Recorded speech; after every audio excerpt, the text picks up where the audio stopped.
Hey everyone, and welcome to Bite-Sized Tactics. In this video, I wanted to have a look at both the Norn Emissary and the Norn Assimilator to compare them both and help you decide which one is right for your army, or hey, maybe you want mayhem and carnage and you pick both to run. Now their profiles are very similar except for one big difference. The Norn Emissary has a 4+ invulnerable save, while the Norn Assimilator doesn't even have a single invulnerable save. However, both of them have movement of 10, which is really good, and a toughness of 11, which makes them quite durable. Their saves both start at 2+, and they both have 16 wounds each, which is really good, and they have an objective control of 5. Now, the Emissary does come in at a little bit cheaper at 290 points, while the Assimilator is at 310 points.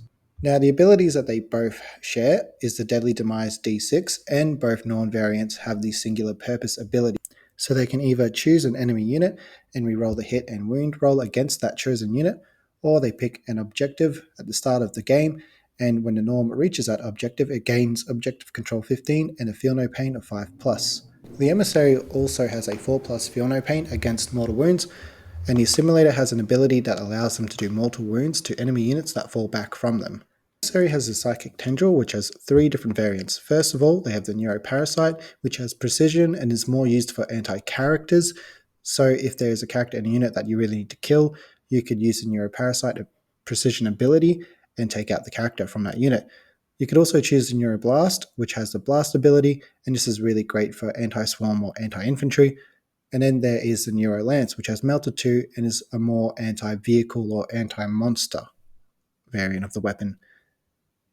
The Assimilator has a Tox Injector Harpoon, which is a high damage and high strength weapon, and is more of an anti-vehicle or anti-monster weapon, and it has an ability that allows you to add 2 to the charge roll if attacking a vehicle and monster that you have shot with this weapon.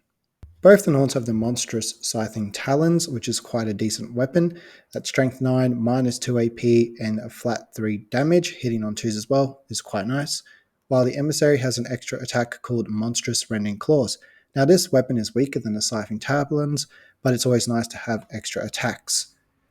The Assimilator has the Tox Injector Harpoon, which is stronger, deals more damage, and has more AP than the Scything Talon.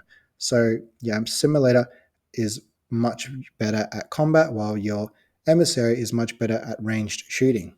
Emissary is definitely more durable and primarily is better at holding your objectives while dealing with whatever comes its way, and has a lot of durability inbuilt, as well as gains more with the Singular Purpose ability. Again, your Emissary is more your primary scorer and counter-charging unit, while the Assimilator can play defensively if needed or required, but this unit wants to be in close combat, especially against your enemy's toughest vehicle or monster, and can deal a lot of damage.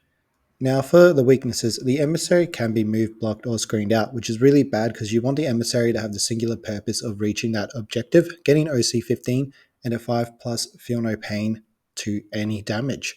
However, the Emissary will struggle against high toughness enemies like Knights or Primarchs because again the Emissary won't have that combat ability that the Assimilator does.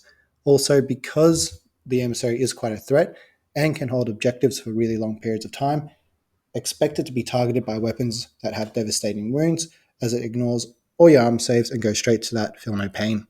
For the Assimilator, the weaknesses are the devastating wounds and mortal wounds because you probably won't get that feel no pain. High AP weapons that deal a lot of damage because again you have no invulnerable save.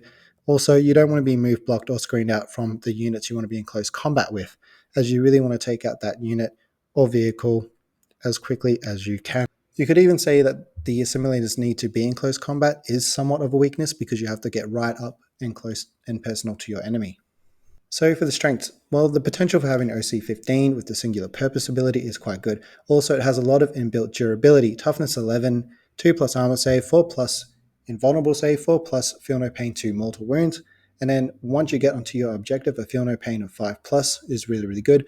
Also, the shooting variants equipped with this unit is really good as it gives you 3 different variants to choose from, and again, the decent combat weapons are somewhat a deterrent, especially for infantry units. The Assimilator is still very tough with that 2+ armor save, toughness 11, and 16 wounds to chew through. However, it does have a very high damage output, especially in close combat, and again, it can play defensively and counter if needed. So if you do want him to choose the singular purpose of holding an objective, it can do that if needed. So some helpful units for both of these variants. The Hive Tyrant is really good as it can provide a free battle tactic to the unit within 12 inches.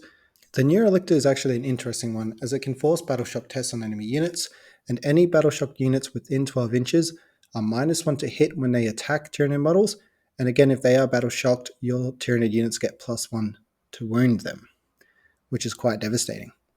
The Maleceptor is also an interesting one, as enemies within 6 inches are -1 to hit and wound, and again the Psychophage units within 6 inches have a 6+, feel no pain. This is probably more for your Assimilator, as you can move them up the board quicker with the protection of the Psychophage. Same with the Venomthropes, as units within 6 inches have the benefit of cover. This is really good when starting off the game, as if you go second and not first, you will then have a bubble of cover for all your troops inside of 6 inches. And then the Zoanthropes. Now this is definitely a unit for the Assimilator, as it has a 6+ invulnerable save to units within 6 inches. And again, the Assimilator has no invulnerable save. 6+ is not the best, but it's better than nothing. When it comes to the verdict, the Emissary has a bit more mission play and is a little bit more diverse than the Assimilator, as it is more of a heavy hitter and great for scoring Bring It Down and destroying enemy threats. I'm a big fan of the Emissary personally for the saves for days and the fact that it provides more mission play and more scoring potential for me.